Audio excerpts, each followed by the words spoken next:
and I came outside. When I came outside, this big head man of the Assam group came up to me and he said, Hauserman, I have to say one thing. There's nobody I know in the ashram with whom Thakur is so familiar and so friendly. You're really blessed. And then I said to him, suddenly it dawned on me that all the bitterness, all the hatred, there was some deeper meaning in all this. What the word of love really means. And I said to him at the time, I said, Rovida, you know, you can also have that intimacy. Anyone can have the intimacy. But you know what has to happen? We have to change. You have to change from trying to make Thakur cut him to your size. You have to try to grow to his size. He says, I don't understand what you mean. He was sort of, his ego was a little pinched. And I said, well, you go out and you speak in all these meetings about Thakur, how much he loves everyone he does, how many miracles he creates, that also he does. But you know what he wants? He wants to make us to become like him. And all we want to do is tell how great he is and live off the glory of that and have people tell us we're great disciples. That's what I mean by cutting him down to our size so it pleases our ego. And what he would like to do is to cut us apart and have us grow so that we're expanding until we become like him. And that's the whole basis, the whole difference in the whole thing. Suddenly to just let go. And you know, he walked away. He wasn't interested.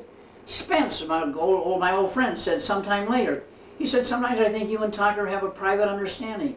And I said, it's a private understanding that anyone can have, but nobody wants it. All we want to do is live in the glow of his love, live in his affection, live in the things he can do, tell about the miracles he does. That makes us famous by talking about it. What he wants is to cut us down, harshes, smash our ego until we can evolve. We can begin to love him until there's nothing left except to love him, and then we begin to grow into his shape. Because that's the road he went on with his mother. That's the road he wants to have us lead on.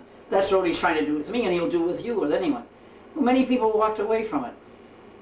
But I'll tell you this, over those years, those 2 or 3 years, I caught a glimpse of what Thakur meant by love. And I've realized I was with him for 25 years, I've been preaching about him for another 25 years, so 50 years has gone by. But the nothing that I realize is more vital than any one of us, the only thing that anyone can teach anyone, whether it's our wife or our parents or our children, is that we can love and have no expectation left in it. Thakur could smash me because a day came when I had nothing left. They all hated me, everyone was friend, but I thought, there's nothing he can do now.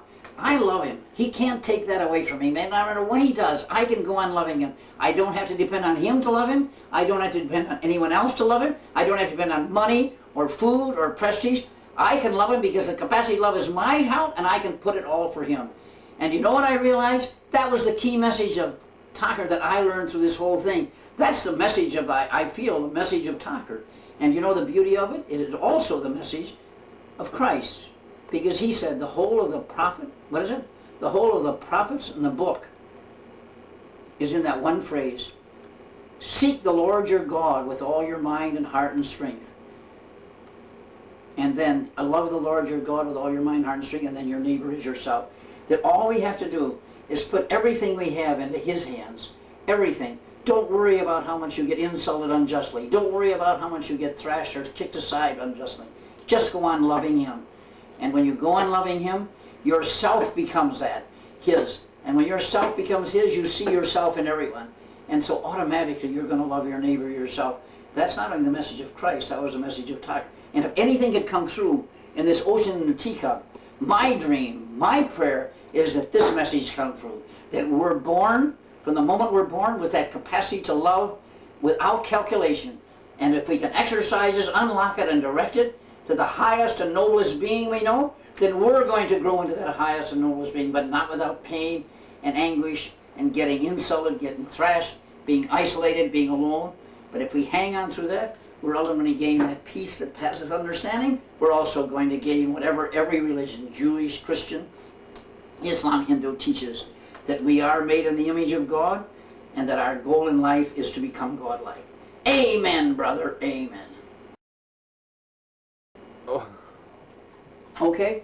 My prayer with Joel and Neil is that all the miracles of Thakur are wonderful, all the beautiful stories about how he adjusted other people are wonderful, but unless that message comes across each of us in our relations with our parents or our spouses or our children, that we go on loving them no matter what they do, and in the process of going on loving without that expectation, that we grow toward God. That's the message that we have to get across. That's the message of Thakur's life. Amen. Okay. And I hope that's the message in, Now.